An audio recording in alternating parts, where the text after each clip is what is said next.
Merci, frère Landry, pour la parole. Dieu soit loué. Alors, je vous salue premièrement. Ça fait plaisir de vous voir encore. Et aujourd'hui, nous allons partager une nourriture qui va vous plaire. Amen. C'est sûr. Alors, nous allons parler sur un sujet précis, un sujet qui va te faire réfléchir, qui va t'amener encore à avoir la soif de Dieu. Amen. Alors, nous allons tirer notre sujet dans le livre de Matthieu. Matthieu chapitre 16, le verset 13 au verset 19.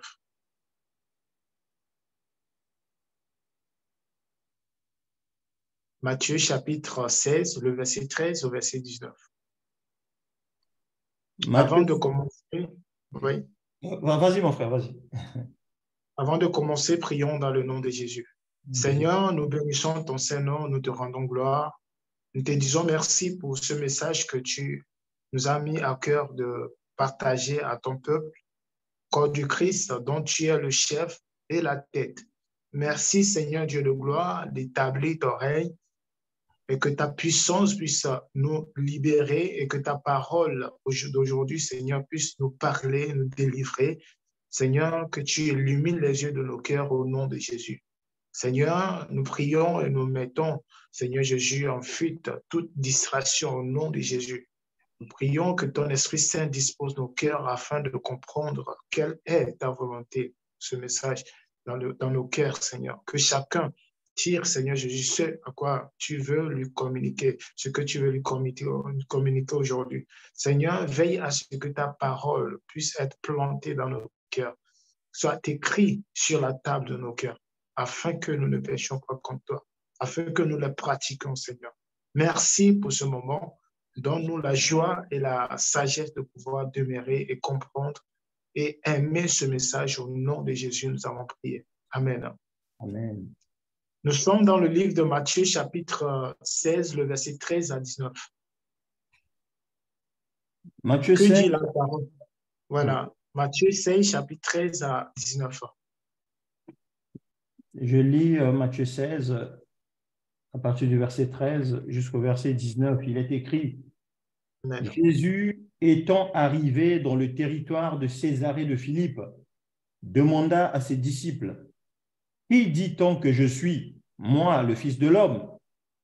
Ils répondirent: Les uns disent que tu es Jean-Baptiste, les autres Élie, les autres Jérémie ou l'un des prophètes. Et vous, leur dit-il, qui dites-vous que je suis? Simon-Pierre répondit: Tu es le Christ, le Fils du Dieu vivant. Jésus, reprenant la parole, lui dit: Tu es heureux, Simon, fils de Jonas, car ce ne sont pas la chair et le sang qui t'ont révélé cela, mais c'est mon Père qui est dans les cieux. Et moi, je te dis que tu es Pierre, et que sur cette pierre, je bâtirai mon église, et que les portes du séjour des morts ne prévaudront point contre elle. Je te donnerai les clés du royaume des cieux. Ce que tu lieras sur la terre sera lié dans les cieux, et ce que tu délieras sur la terre sera délié dans les cieux. Amen. Amen. Bien-aimés dans le Seigneur, merci frère Landry. Nous voulons parler sur un sujet qui concerne Jésus et ses disciples.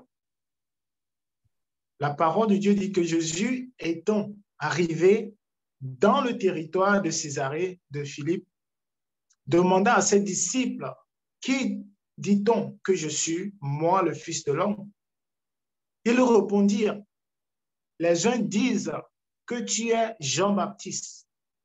Alors qu'ils eux-mêmes connaissent Jean-Baptiste, mais il a dit: les uns disent que tu es Jean-Baptiste, les autres Élie, les autres Jérémie et l'un des prophètes. Et vous, leur dit-il, qui dites-vous que je suis?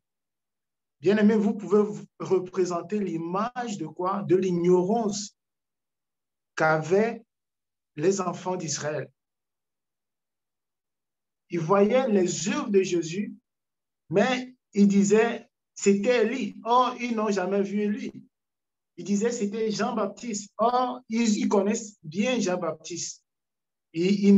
Jésus et Jean-Baptiste n'avaient pas les mêmes œuvres. Amen. Quand bien même qu'ils avaient les mêmes objectifs de prêcher le royaume des cieux.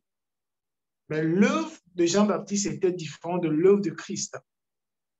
Jean était venu pour préparer le chemin du Seigneur Jésus et Jésus était là pour accomplir, pour marcher sur le chemin que Jean avait préparé. Amen. Donc, il y a deux types d'œuvres que la Bible avait parlé selon l'esprit de quoi? De la vie éternelle ou bien du royaume de Dieu que la Bible, que nous voyons tout entier dans la Bible. Donc, toute la parole converge vers la vie éternelle. Et le sacrifice que Jésus a fait aussi, c'est pour nous ramener nous réconcilier vers Dieu, à Dieu, et nous donner la vie éternelle. Donc, dans ce passage que nous sommes en train de lire, j'aimerais vous représenter l'image de quoi? De ce que les gens disent de Christ. La Bible dit que certains disent qu'il est Jean-Baptiste. Bien-aimé, dans la vie chrétienne, les gens ne te connaissent pas par tes œuvres. Amen. Et quand tu marches au milieu dans le monde, tu marches dans le monde parce qu'un enfant de Dieu, nous marchons vis-à-vis du monde. Et le monde peut témoigner qui nous sommes. Quand le monde nous voit, il représente, il fait l'image de qui nous sommes déjà. Et nous voyons que dans ce passage, le Seigneur a demandé à ses disciples, qui pensez-vous que je suis? Et ils ont répondu, chacun de son côté, mais il y avait quelqu'un qui s'appelait Pierre, qui avait dit, Simon-Pierre répondit, tu es le Christ, le Fils de Dieu vivant. Mais comment se fait-il que Jean, ou bien Pierre, avait reconnu que Jésus-Christ est le Fils de Dieu vivant, mais que les autres n'avaient pas compris qui il était? Amen. Il y a des gens qui peuvent comprendre qui vous êtes, mais il y a certains, ils ne peuvent pas comprendre qui vous êtes parce que ça ne va pas dans leur intérêt de vous connaître. Amen. Mais Pierre a reconnu que Jésus était le Christ. Et Jésus, reprenant la parole, lui dit, tu es heureux, Simon, fils de Jonas, car ce ne sont pas la chair et le sang qui t'ont révélé cela, mais c'est mon Père qui est dans le cieux. Amen. C'est mon Père qui est dans le cieux. Ce message, j'aimerais parler aux enfants de Dieu. Sommes-nous des enfants de Dieu, des saints, ou bien sommes-nous des chrétiens? Sommes-nous des enfants de Dieu, des saints, ou bien sommes-nous des chrétiens? Je peux voir aujourd'hui plusieurs chrétiens, plusieurs soi-disant chrétiens se cachent derrière le nom de chrétien pour se dire nous sommes des enfants de Dieu. Mais ils ne produisent pas le fruit que peut produire un disciple de Christ jusqu'à ce qu'on l'appelle chrétien. Et c'est sur ce message que je voulais me baser pour porter mon message. Sommes-nous des saints ou bien sommes-nous des chrétiens? Amen. Étant donné que nous sommes des saints, nous devons marcher selon la volonté de Dieu. Et c'est ce que le Seigneur est en train de nous dire. Nous devons faire la volonté de Dieu. Et ceux qui font la volonté de Dieu sont appelés les saints. Mais aujourd'hui, nous voyons dans le corps du Christ, partout dans le monde, les gens prétendent qu'ils sont des chrétiens. Mais ils ne produisent pas le fruit d'un enfant de Dieu. Amen. Et nous avons vu que Pierre a reconnu que Jésus était le Christ. Mais comment est-ce que Pierre a reconnu que Jésus était le Fils de Dieu? Mais il a eu la révélation, il a vu le fruit que peut produire un Fils de Dieu. Il a vu que les œuvres que le Seigneur Jésus faisait n'étaient pas des œuvres ordinaires, mais il faisait des œuvres hors pair, des œuvres que pendant qu'il est né, il n'a jamais vu une personne faire accomplir ses œuvres. Quelqu'un qui transforme l'eau en vin. Amen. quelqu'un qui marche sur la mer. Qui peut bien marcher sur la mer? Qui peut bien commander même les tempêtes? Si ce n'est le Fils de Dieu, celui qui est descendu du ciel. Pierre a vu l'œuvre du Seigneur Jésus et il a dit, vous êtes le Fils de Dieu vivant. Amen. Dans le livre de Matthieu chapitre 7, le verset 16 à 20, nous allons lire ce verset. Matthieu chapitre 7, verset 16 à 20.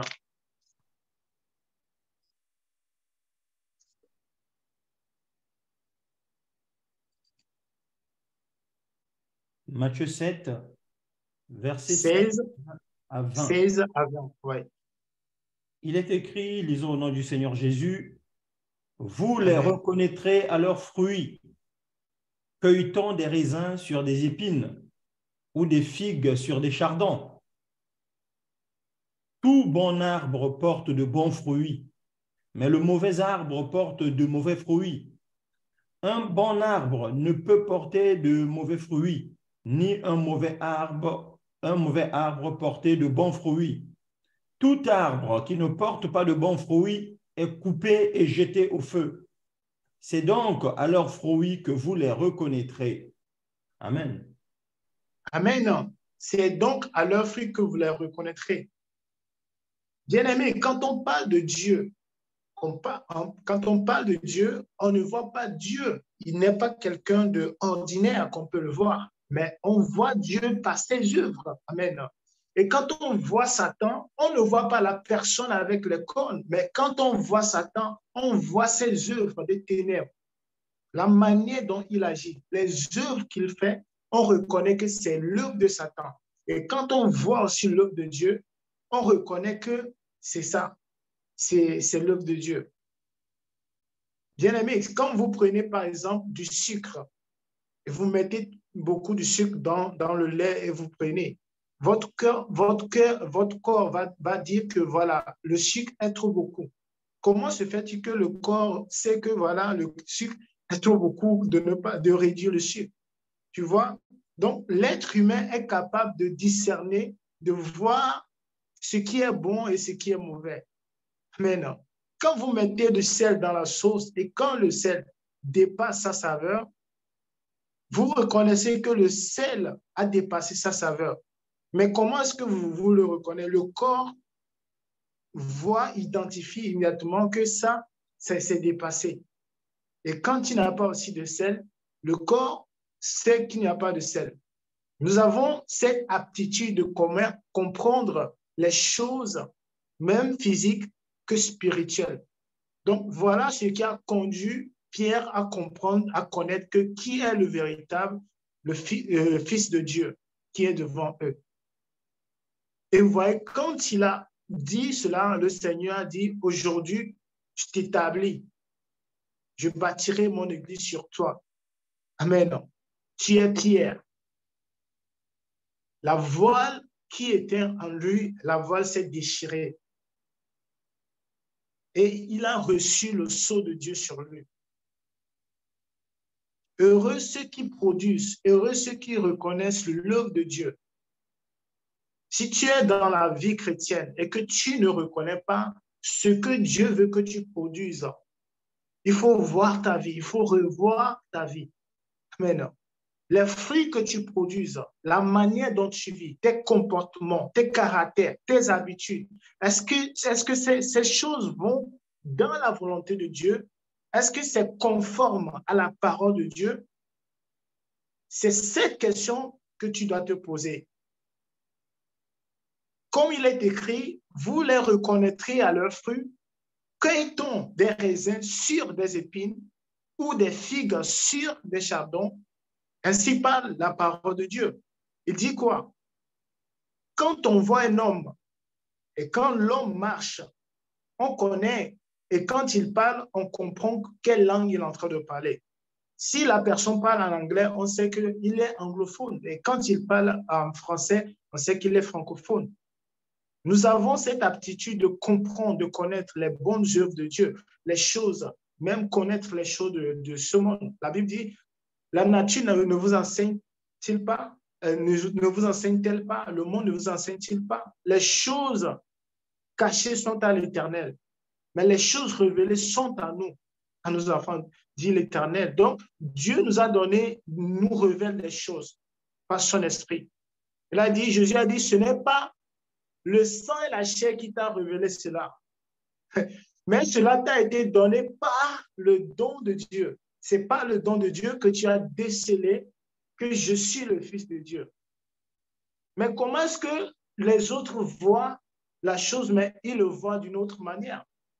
Ils disent, je suis le prophète Jean-Baptiste, je suis Élie, je suis ça. Mais comment est-ce que toi, tu as reçu la connaissance que je suis le Fils de Dieu? Amen. Beaucoup de chrétiens prétendent qu'ils sont des chrétiens, mais ils ne sont pas des chrétiens. Peut-être ils peuvent avoir le nom de chrétien, mais ils ne sont pas des saints. Amen. Quand tu reconnais que tu es un héritier, que tu es un prince, que tu as hérité des maisons, voilà, des fortunes de ton papa, le jour que tu reconnais ça, tu deviens libre. Mais si tu as de l'héritage quelque part et que tu n'as pas connaissance, tu ne seras pas libre, tu ne seras pas libre, tu seras comme la manière dont tu es. Mais le jour que on te fait découvrir que tu es un enfant de Dieu et que tu es héritier, le co-héritier de Christ, alors tu te dis, ah, je suis maintenant un enfant de Dieu, je suis le co-héritier, je suis un héritier. Amen. Je suis l'ami de Dieu, je suis un enfant de Dieu. Le jour que tu reconnais que tu es un enfant de Dieu, ta vie doit changer. Le jour où Pierre a reconnu cela, regardez comment la bénédiction, l'amour, la puissance et la grâce de Dieu s'est posée sur lui. Jésus a dit, tout ce que tu lieras sur la terre sera lié dans les cieux.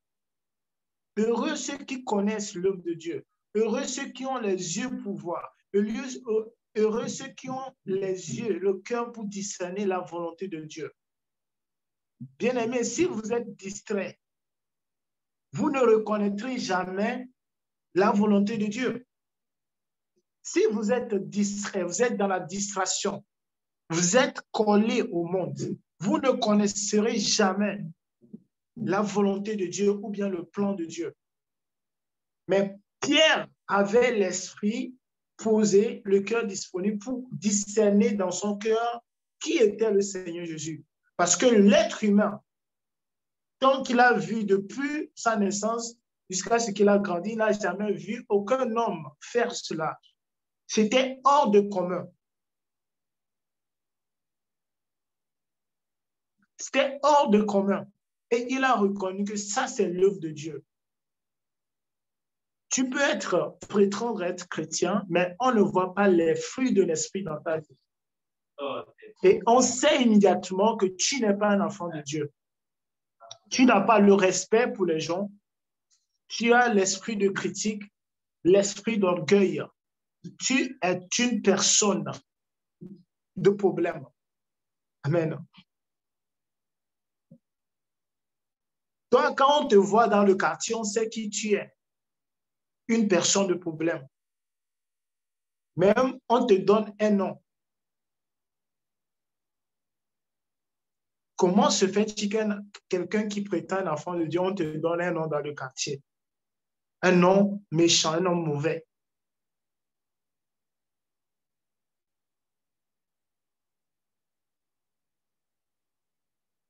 Cueille-t-on des raisins sur des épines? C'est pas possible. Cueille-t-on des raisins sur des épines? Ou des figues sur des chardons? Tout bon arbre porte de bons fruits. Si tu es vraiment un saint, tu dois produire le fruit des saints. Amen.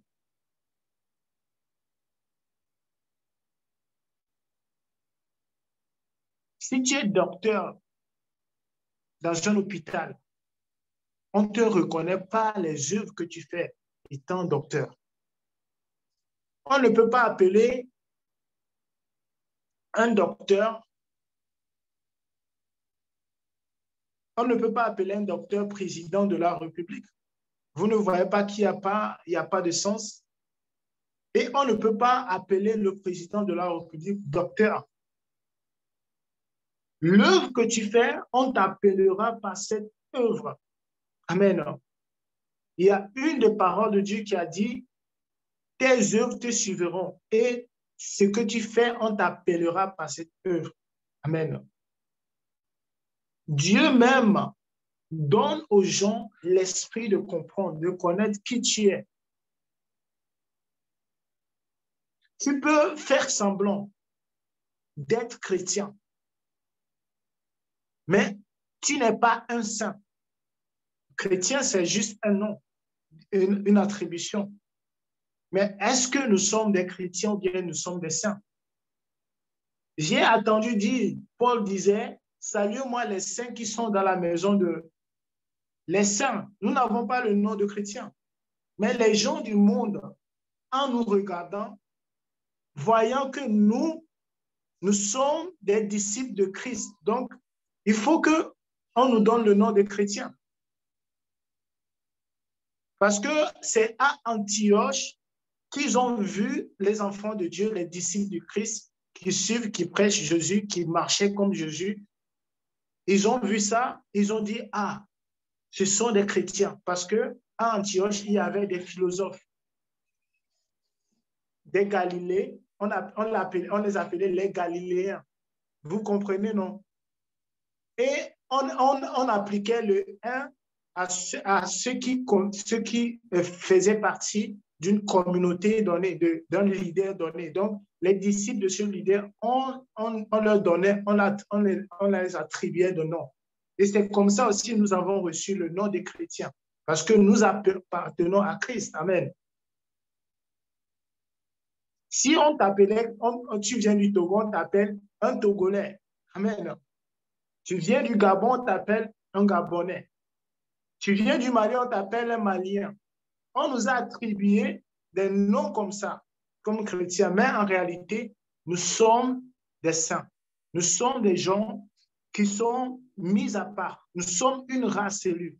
Et quand on a vu cette race, ils nous ont attribué le nom de chrétiens parce que nous sommes de Christ. Et nous disons Amen pour ça. Amen. Mais est-ce que nous sommes vraiment des chrétiens ou bien nous sommes des saints?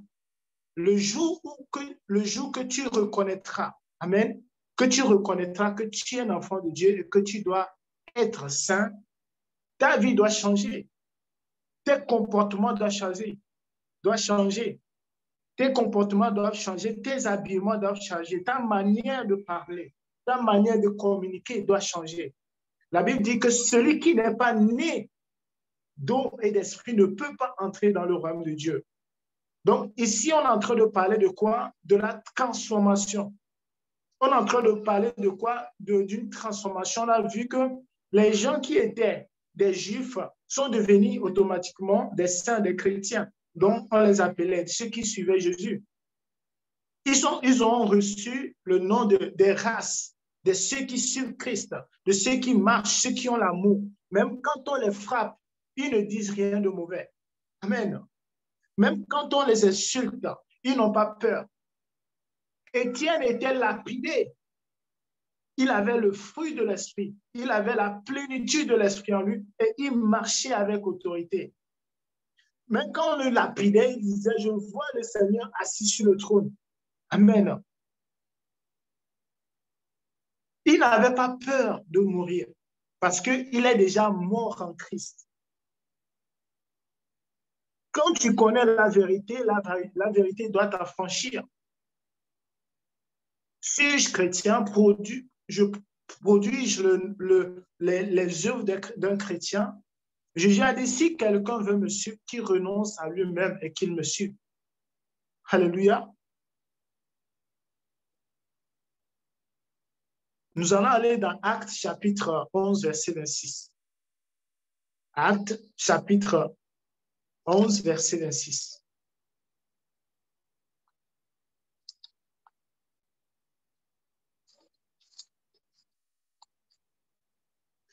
Acte 11, verset 26. Acte 11, verset 26, je lis au nom de notre Seigneur Jésus. Et l'ayant trouvé, il l'emmena à Antioche. Pendant toute une année, ils se réunirent aux assemblées de l'Église et ils enseignèrent beaucoup de personnes. Ce fut à Antioche que pour la première fois, les disciples furent appelés chrétiens. Vous avez compris? C'est pour la première fois. Ça veut dire que nous n'avons pas le nom de chrétiens. Et les disciples, les apôtres, ils s'appelaient des saints. Le saint frère, le saint Jacques, voilà, ils avaient le nom des saints parce qu'ils avaient déjà reçu le mandat, le Saint-Esprit, de marcher dans la sainteté. Ils ont quitté l'État, leur État, ils sont devenus des sacrificateurs pour le royaume de Dieu. Voilà pourquoi dans la parole de Dieu, Jésus a dit, soyez saints, tout comme mon Père céleste est saint. Et dans le livre d'Hébreux, il a été écrit, cherchez quoi? Recherchez la paix avec tous, et sans la sanctification, nul ne verra le Seigneur. Donc, ça veut dire que l'œuvre que produit un enfant de Dieu doit être l'œuvre de quoi? De la foi, l'œuvre de quoi? Des fruits de l'esprit qui doivent se manifester en lui. Et au fait, la sanctification. Quand tu as la sanctification, les fruits aussi vont se manifester automatiquement. Parce que la sanctification, ce n'est pas, ne le voyez pas d'une manière où nous voyons aujourd'hui, il y a nos sœurs en Christ, voilà, qui se dépouillent et elles pensent que voilà, voilà, elles portent des longues robes, elles pensent que c'est déjà bon, qu'ils ont le salut. Non. La sanctification, c'est déjà l'obéissance à la parole de Dieu. La sanctification, c'est de marcher selon les ordonnances de Dieu. Amen. Allons dans ce verset. Nous allons aller dans ce verset. Lévitique, chapitre 19, verset 1 à 10. Nous allons aller vite pour comprendre la volonté de Dieu.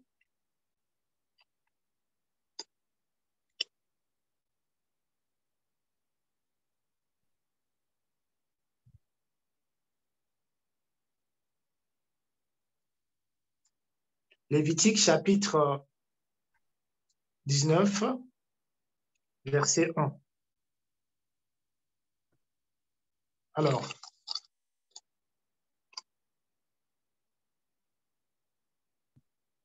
je lis la parole du Seigneur dans Lévitique 19, versets 1 à 2. L'Éternel parla à Moïse et dit, « Parle à toute l'assemblée des enfants d'Israël, et tu leur diras, soyez saints, car je suis saint, moi, l'Éternel votre Dieu. » Amen. Amen. L'Éternel parla à Moïse et dit, parle à toute l'assemblée des enfants d'Israël et tu leur diras, soyez saints. Soyez saints. C'est juste une parole. C'est juste un ordre. Soyez saints.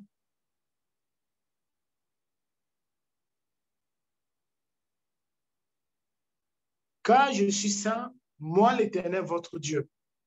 C'est un ordre. Mais il y a des conditions pour être saint. Le verset 3 dit quoi?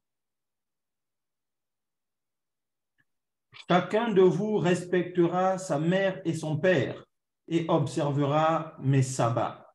Je suis l'Éternel, votre Dieu. Ça a commencé. Des conditions pour être saint. Donc, dans la sanctification, il y a des commandements que Dieu nous donne afin d'appliquer pour être saint. Sans ces commandements, nous ne pouvons rien faire. Mais dans la foi chrétienne, parce que ces lois étaient l'image de Christ. Donc, comme Christ est venu, il a dit, aimez-vous les uns les autres. Comme l'amour est l'essence même de la loi, Jésus nous a dit d'aimer les uns les autres, d'aimer Dieu premièrement, parce que c'était le premier des commandements, et d'aimer son prochain comme soi-même. Donc, si j'aime j'ai l'amour de Dieu, je peux facilement respecter mon papa. Je peux facilement aimer ma maman, aimer mon papa. Et on s'aime mutuellement. Si j'ai l'amour, je peux aimer mon prochain sans rien espérer en retour. Donc, voilà les fruits que produit la sainteté, le respect. Le verset 4 dit, vous ne vous tournerez point vers les idoles. Vous ne vous tournerez point vers les idoles et vous ne vous ferez point des dieux de fonte. Ce sont des commandements. Ah oui. Donc, la foi en Christ, l'amour de Dieu, c'est de pratiquer les commandements de Dieu. Et c'est ces commandements, ces paroles de Dieu qui nous sanctifient. Jésus a dit, ta parole est la vérité.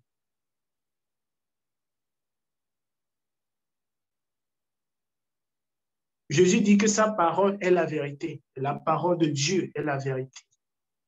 Et il demande à Dieu de nous sanctifier par sa parole.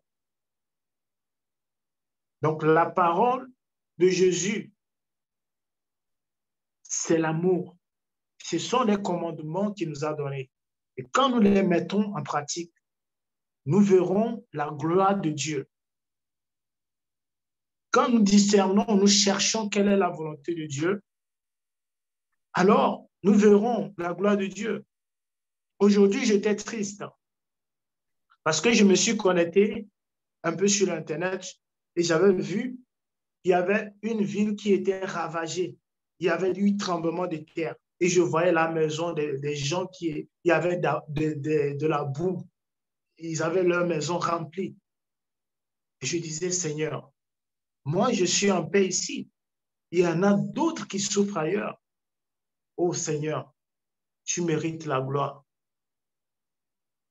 J'ai senti la peine pour ces gens de personnes qui, en ce moment, seront dans la difficulté. Il y aura certains qui n'auront même pas trouvé des nattes pour coucher, pour mettre la tête. Il y en a des gens qui auront perdu leur famille, leurs enfants.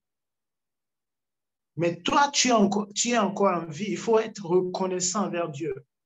Il faut vraiment discerner quelle est la volonté de Dieu. Ces gens-là, peut-être, n'avaient pas reçu Jésus. Non. Maintenant, ils sont partis, ils sont morts comme ça, sans Jésus. Il faut avoir de la peine. Il faut chercher la volonté de Dieu. Jésus a dit dans sa parole, dans le livre de Ésaïe 66, nous allons lire ce verset. Nous allons aller Ésaïe 66. Alors, Ésaïe 66. Allons-y dans Ésaïe 66.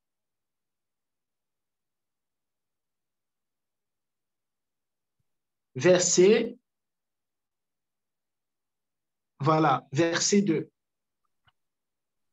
Bon, pour comprendre, voilà, on peut lire le verset 1 et 2 exactement, oui.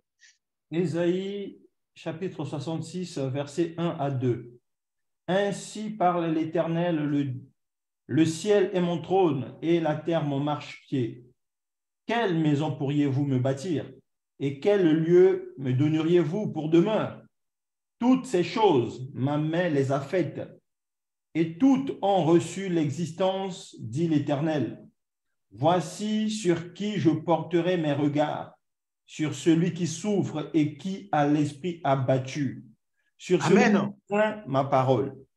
Amen. Gloire à Jésus. Alléluia. Vous avez bien écouté. Il a dit, le ciel est mon trône, la terre mon marchepied.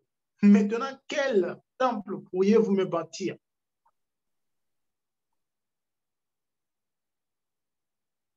Le ciel est mon trône, la terre mon marchepied.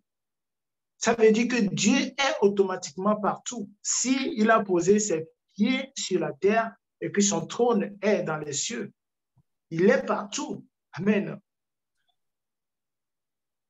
Donc, le temple, bâtiment que vous voyez les gens construisent même, n'a pas de sens. Mais le vrai temple, C'est de ça le frère Landry avait parlé hier, le corps du Christ. Nous formons un seul bloc. L'unité dans la foi. Le temple, c'est ça. C'est le faire de s'entraider. La main gauche aide la main droite. La tête conduit le corps tout entier. Jésus a dit que si un aveugle ne peut pas conduire un aveugle, les dieux tombera dans un trou. Amen. Si tes yeux si tu es aveugle, amen. Si tes yeux sont aveugles, combien de fois tu seras dans les ténèbres parce que tu n'as pas de lumière? Parce que les yeux nous donnent la vision de voir et de pouvoir marcher. Donc, si je n'ai pas mes yeux, mon corps ne peut pas bien fonctionner. Si je n'ai pas d'oreille, je ne peux pas même écouter. Donc, ça veut dire que Dieu prend plaisir aux gens qui obéissent à ses commandements. Il tourne ses regards vers ceux qui ont le cœur brisé. Et si tu es un enfant de Dieu, tu es un saint et que tu vois quelqu'un qui traverse un moment difficile, il faut avoir la miséricorde, la compassion. Si tu ne peux pas l'aider, il faut quand même prier pour cette personne. L'amour de Dieu nous permet de faire quoi? D'être au-delà de l'imagination des humains. Les gens ne vont pas comprendre comment tu fonctionnes. Les gens vont te faire du mal, tu leur pardonnes, mais ils ne vont pas comprendre. Tu les rattrapes dans leurs circonstances, dans leur situation. Et tu peux avoir la main sur eux, mais tu leur pardonnes. Ils vont dire, ce n'est pas possible.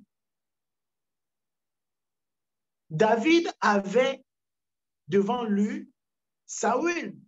Saül qui cherchait à tuer David. Mais quand David a vu Saül, il ne l'a pas touché. Il a dit, si c'est Dieu qui t'a instauré roi d'Israël, ce n'est pas ma main qui te fera périr, mais la main de Dieu qui te fera périr. C'est ça l'enfant de Dieu.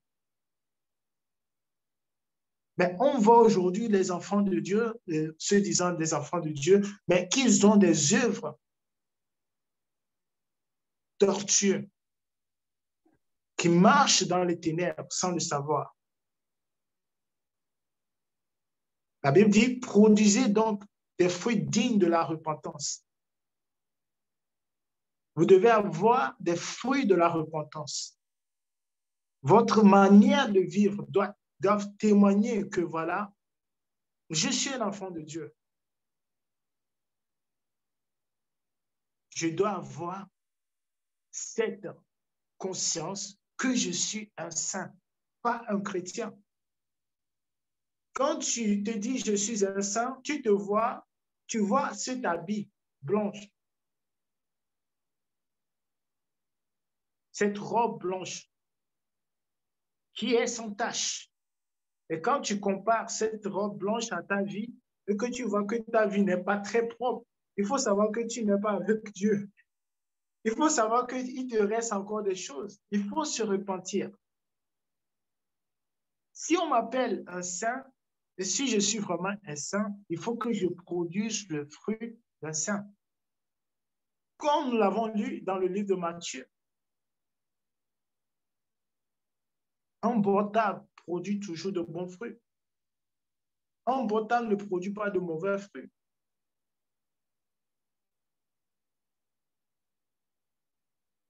Nous devons avoir cette conduite envers Dieu. Nous ne le faisons pas pour plaire aux hommes. Donc, ça veut dire que notre conduite doit être convergée vers la volonté de Dieu et non la volonté des hommes.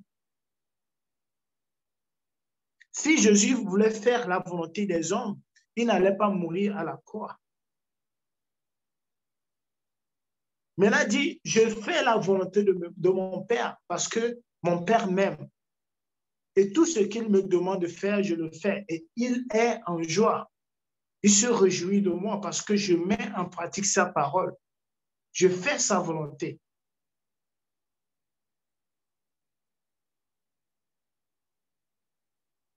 La volonté de Dieu, c'est que nous pratiquons le bien. C'est toujours le message que nous portons aujourd'hui dans le GIEC.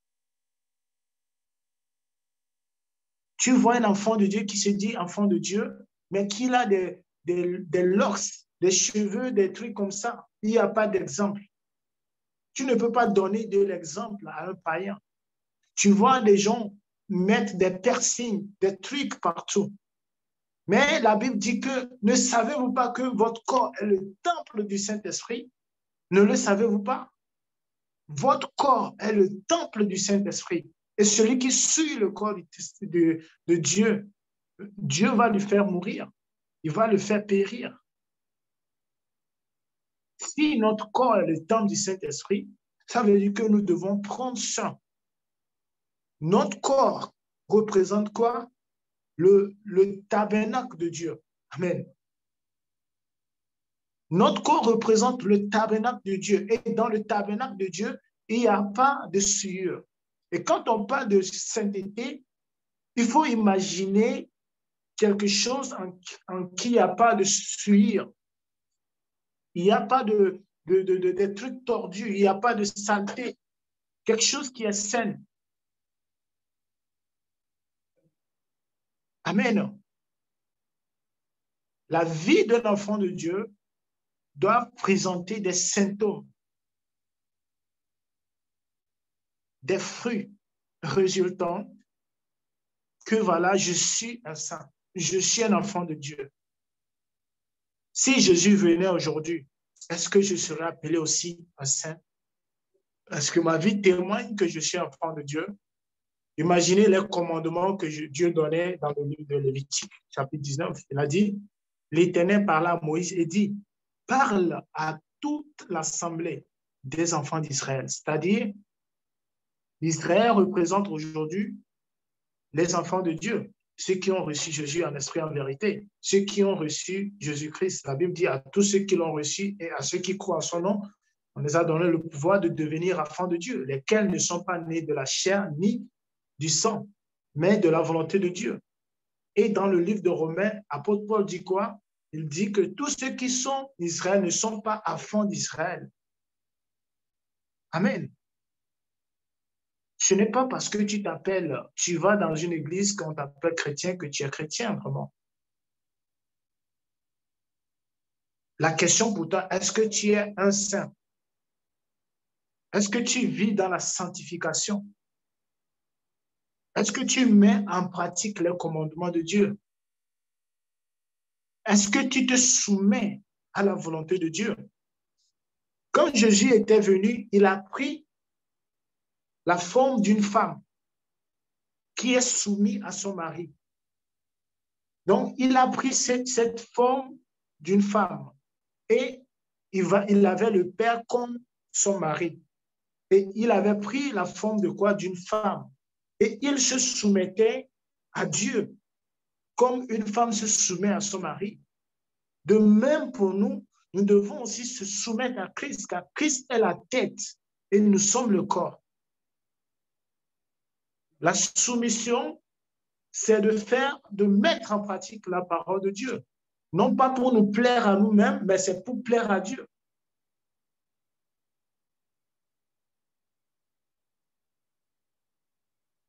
J'ai vu Job il a dit, je jeûnais, je faisais ça. Dieu a dit quoi?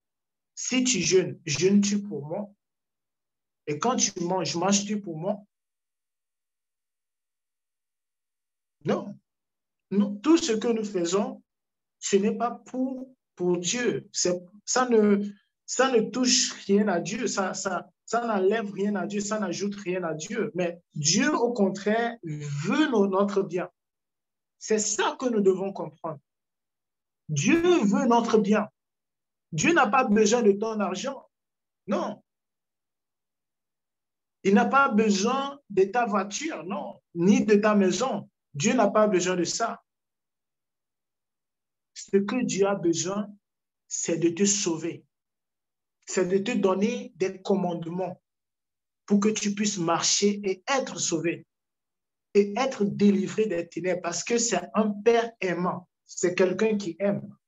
Et l'amour de Dieu consiste à garder ses commandements. Un enfant qui n'obéit pas à son papa, c'est un rebelle. Un enfant qui ne se soumet pas à la loi de son papa, c'est un rebelle.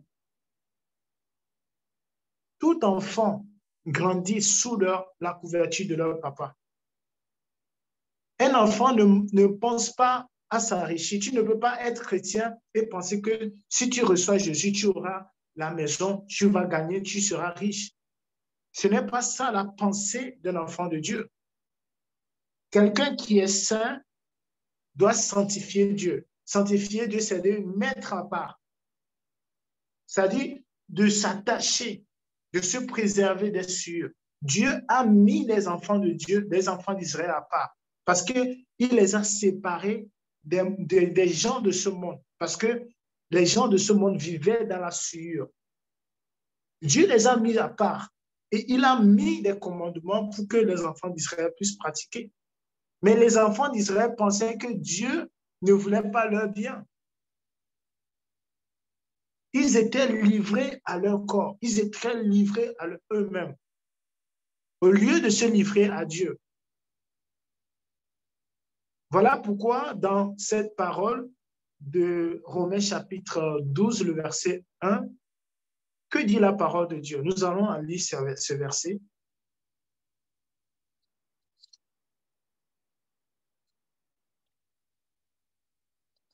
Romains chapitre 12, le verset 1 au verset 2. Alors. Romains 12, versets 1 à 2, il est écrit, je vous exhorte donc. Oui. Je vous exhorte donc, frères, par les compassions de Dieu, à offrir vos corps comme un sacrifice vivant, saint, agréable à Dieu, ce Amen. qui sera de votre part un culte raisonnable. Raisonnable, gloire à Dieu. Je vous exhorte donc, frères, par les compassions de Dieu. Amen. La Bible dit, ne vous bornez pas à écouter. Non seulement écouter la parole, mais à les mettre en pratique. Jésus n'a pas besoin de celui qui écoute plus la prédication ou l'enseignement ou l'exhortation. Jésus a besoin de ceux qui gardent la parole de Dieu, sa parole, comme une richesse, comme un trésor. Quelqu'un qui achète une voiture ne peut pas permettre qu'on mette de la bourse sur sa voiture.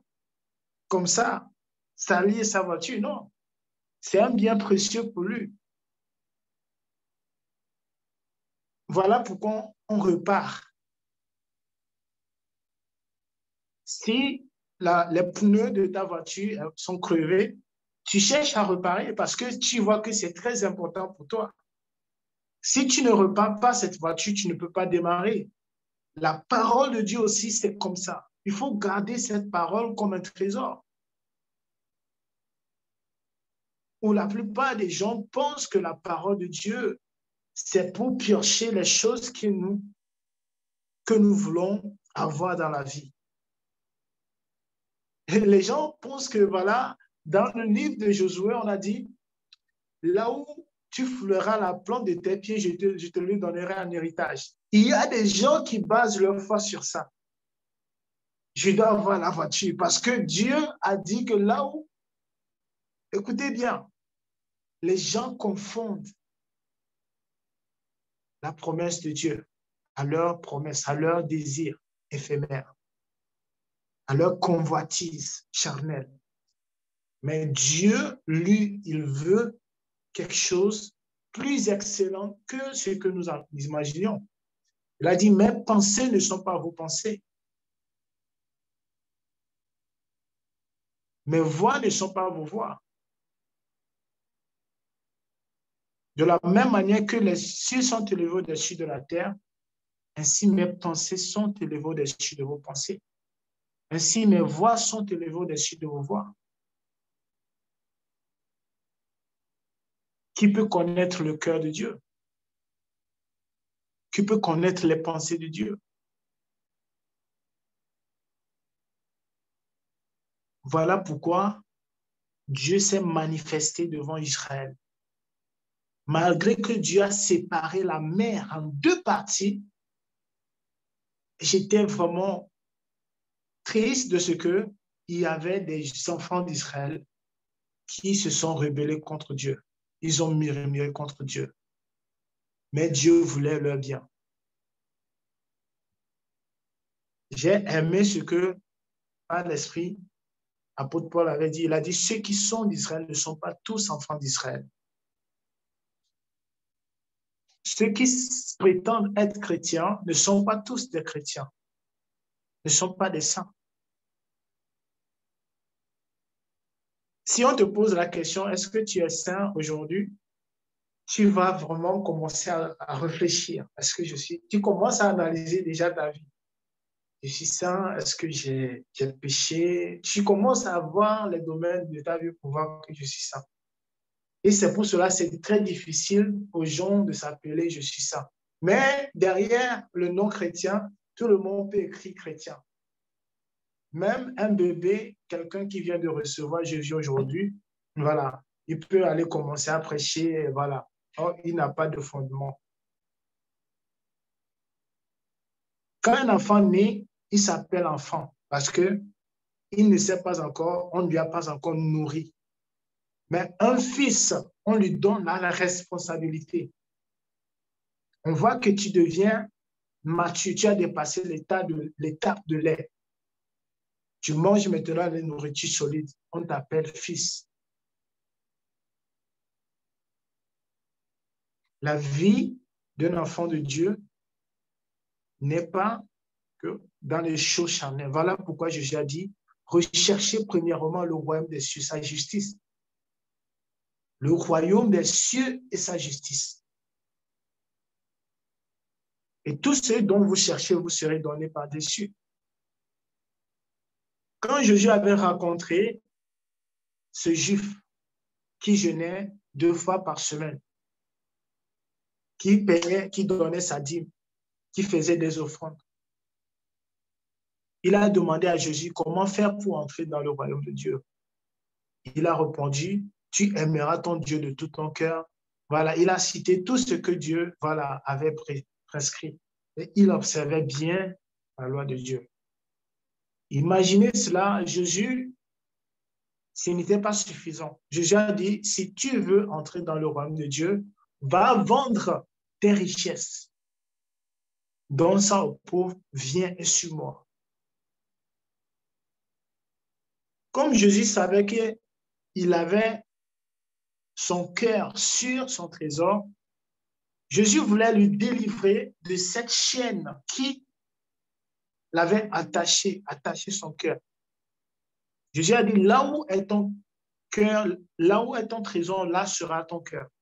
Il a mis son cœur sur ses richesses, les choses périssables. Mais Jésus a dit, va vendre ça et viens sur moi, comme ça tu peux entrer dans le royaume de Dieu. Il a trouvé ça difficile. Bien-aimés, si vous arrivez à abandonner vos vies, à renoncer à vos propres vies du passé et en marchant dans la volonté de Dieu, sachez que vous êtes enfant de Dieu. Si vous avez pu faire vendre les trésors qui vous étaient chers dans le monde pour venir à Jésus-Christ, pour acheter le Christ, c'est-à-dire le trésor qui est le Seigneur, vous demeurez en lui pour protéger ce trésor, sachez que vous êtes au bon endroit au bon moment. Vous êtes des saints parce que vous êtes renoncés à vous-même. Pierre et les autres disaient, Seigneur, nous avons tout abandonné pour te suivre. Quelle sera donc notre récompense? Il a dit, il n'y a personne qui, ayant abandonné sa famille, ses richesses, sa maison, ses fils, ses enfants, ne recevront au centuple ce qu'ils ont perdu. Donc, le fait qu'ils ont cherché premièrement le royaume de Dieu, Jésus leur disait que tout ce que vous avez perdu, vous les récupérerez. Le royaume des cieux, c'est de faire la volonté de Dieu. C'est de renoncer à soi-même. C'est d'aider les gens. C'est de prier pour les gens. C'est d'être à l'écoute et au service du Seigneur. Voilà l'œuvre, le caractère des saints.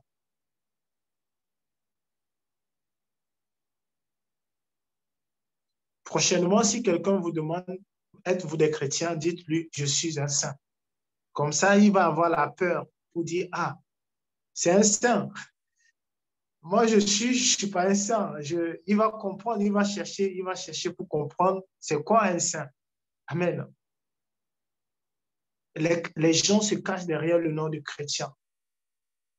Et quand on parle de la parole de Dieu, il y a d'autres qui s'en foutent parce qu'ils ne veulent pas se soumettre à la volonté de Dieu et comprendre quelle est la volonté de Dieu. Mais aujourd'hui, cette parole nous est venue afin que nous puissions marcher comme des saints, réfléchir comme des saints, s'habiller comme des saints, parler comme des saints, travailler comme des saints, être à l'œuvre du Seigneur comme des saints. Nous allons aller dans le livre de Colossiens chapitre 3, verset 12. Colossiens 3, 12. Colossiens 3, 12. Colossiens 3, 12. Chapitre 3, verset 12, il est écrit « Ainsi donc, comme des élus de Dieu, saints et bien-aimés, revêtez-vous d'entrailles de miséricorde, de bonté, d'humilité, de douceur, de patience. » Amen. Amen. Allons dans verset 13. Verset 13. « Supportez-vous les uns les autres, et si l'un a sujet de se plaindre de l'autre, pardonnez-vous réciproquement. De même que Christ vous a pardonné, pardonnez-vous aussi. » Amen. Gloire à Jésus. Là, nous voyons la statue des enfants de Dieu, des gens sanctifiés, des gens qui marchent dans la volonté selon les commandements de Dieu. Ainsi donc, comme des élus de Dieu, saints et bien-aimés, revêtez-vous d'entrailles de miséricorde. Revêtez-vous, portez l'habit, se couvrir d'entrailles de miséricorde, de bonté, d'humilité, de douceur, de patience. Amen. Voici les caractères que nous pouvons détecter, les fruits, les œuvres que nous pouvons voir d'un enfant de Dieu, de quelqu'un qui marche dans la sanctification. D'entrailles de miséricorde, de douceur, de bonté. Ça n'a pas été cité dans les fruits de l'esprit, mais nous voyons, là où nous voyons dans ce verset, il y a encore des fruits de l'esprit qui sont mentionnés ici, qui n'étaient pas dans Galates chapitre 5, verset 22, que tout le monde connaît bien. Revêtez-vous d'entrailles, de miséricorde, de bonté, d'humilité, de douceur, de patience. Supportez-vous les uns les autres. Et si l'un a sujet de se prendre de l'autre, pardonnez-vous réciproquement. C'est ça le fruit de l'esprit. C'est ça le fruit d'un enfant de Dieu. Le résultat d'un enfant de Dieu, c'est la fin doit être bon, agréable à Dieu. Tu dois avoir le pouvoir, la capacité de pardonner, comme notre Seigneur Jésus a pardonné à ceux qui l'ont couvert à la croix. Seigneur, pardonne-leur car ils ne savent pas ce qu'ils font. There is amazing. C'est quelque chose de très bien. De pardonner à nos ennemis. De pardonner à nos frères. L'amour de Dieu consiste à faire la volonté. Jésus a dit, Priez pour ceux qui vous persécutent. Ne vous conformez pas au cercle présent.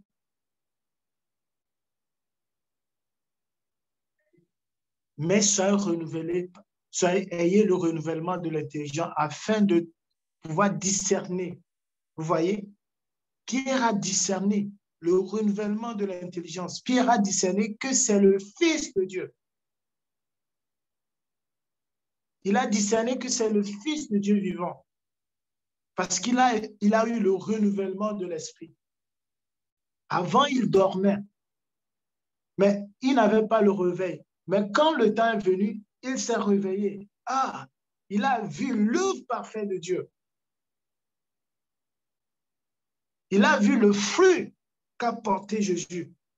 Les malades sont guéris selon la prophétie d'Ésaïe. Les aveugles voient, les boiteux sautent comme des cerfs.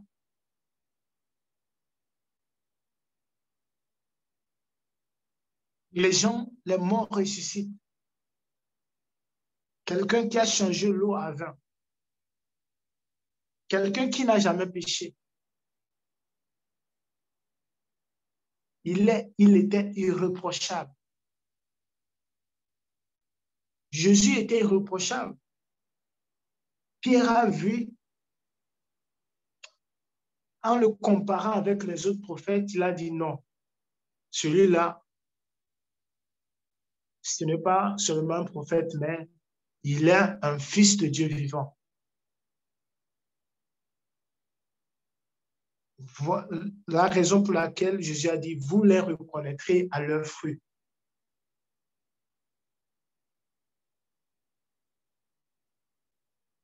Vous les reconnaîtrez à leurs fruits. Si tu es un saint, tu dois produire les œuvres des saints. Un docteur fait son œuvre, le docteur. Un président fait l'œuvre de président. Et un élève, un étudiant, se sert des cours qu'il reçoit pour apprendre. C'est ça son boulot. Un enseignant enseigne les élèves. On reconnaît quelqu'un qui enseigne des groupes de personnes, des élèves, comme un enseignant. Quand on voit une femme qui vend au marché, elle est une marchande, une revendeuse. Peut-être que vous avez connu des amis qui étaient des menteurs. Celui-là, c'est un menteur. La manière dont vous le connaissez, petit truc comme ça, il commence à mentir. Il peut voir la voiture d'une personne, il dit, c'est la voiture de mon oncle. Il n'a pas peur. Ce sont des races de vipères. Et quand tu es en Christ, on t'identifie comme un enfant de Dieu, un disciple de Christ. Vous les reconnaîtrez à leur œuvre. Sommes-nous des saints ou sommes-nous des chrétiens? Que Dieu vous bénisse. Amen. Amen. Gloire à Jésus. Amen. Amen. Gloire à Jésus. Amen. Prions pour ce message. Seigneur, nous te disons merci pour ce message, Seigneur. Toi qui convaincs les cœurs, toi qui ramènes les cœurs vers toi. Tu es celui qui est juste, le Saint d'Israël est ton nom. Tu es l'Éternel des armées.